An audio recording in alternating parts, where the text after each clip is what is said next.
That was Tupac, I Get Around. So we are learning more about the police officer who murdered Mr. George, murdered him. We're learning that he is a 20-year veteran of the police department. We're learning that in those 20 years, he had 12 complaints. So that virtually is a complaint, a little over a complaint a year, with no disciplinary action. Now, if this were somebody claiming to have been, say, molested or sexually accosted by somebody, just the sheer volume of that many people would give it credence. Just the fact, people would say, well, why would that many people with nothing to lose lie?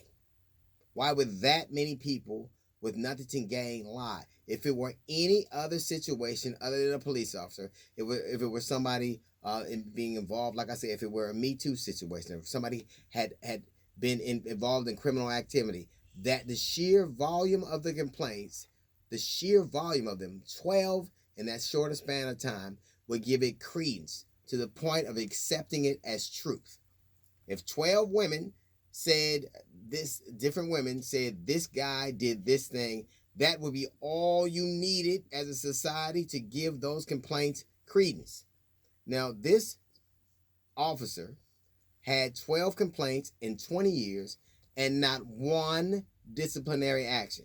So the look you saw on his face as he was killing a young black man beneath his knee, as he was extinguishing his life for those some 10 minutes, as he kneed him and watched his life leave his body, that look you saw with his hand in his pockets while he did it, that look you saw while a man was handcuffed under, that look you saw of the partner who was pretending to keep people off, wasn't urgency, it wasn't fear for his life, it was, I've done this before and ain't nothing gonna happen to me. It was a walk in the park. He understood that this had happened before, and they gave him permission to be there. Now, let me ask you something. Why is it that a man like that, who had that many complaints, was in the proximity of people of color? Because I submit that that is exactly where they send brutal people, to control the animals. That's what they do. They think they're putting them in charge of the zoo. So they put men like that in our communities on purpose. This man had 12 complaints. You know where you'd never see him? In an affluent neighborhood, in a neighborhood where they had means. They would never have a man like that being exposed to people that they cared about. He was there for one reason only. He was the type of man that they send to our communities to keep them in check. That look was a look of a man who was, he might as well have been walking in the park. And then we find these situations over and over and over again where we see these brutal things and learn more about the police officer. Why are they on our streets? Why are they on any streets? Why are they police officers? 12 complaints in 20 years means that you are a brutal dude.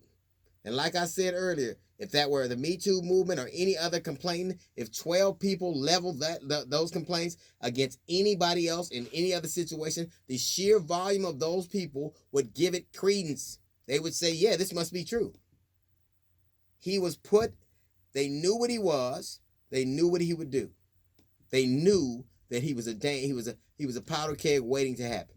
And that look you saw on his face was nonplus. I don't care. I've been here before. 20 years.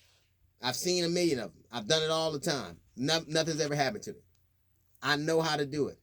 20 years, he most likely was the most veteran. We know the two officers on Mr. George's legs were rookies.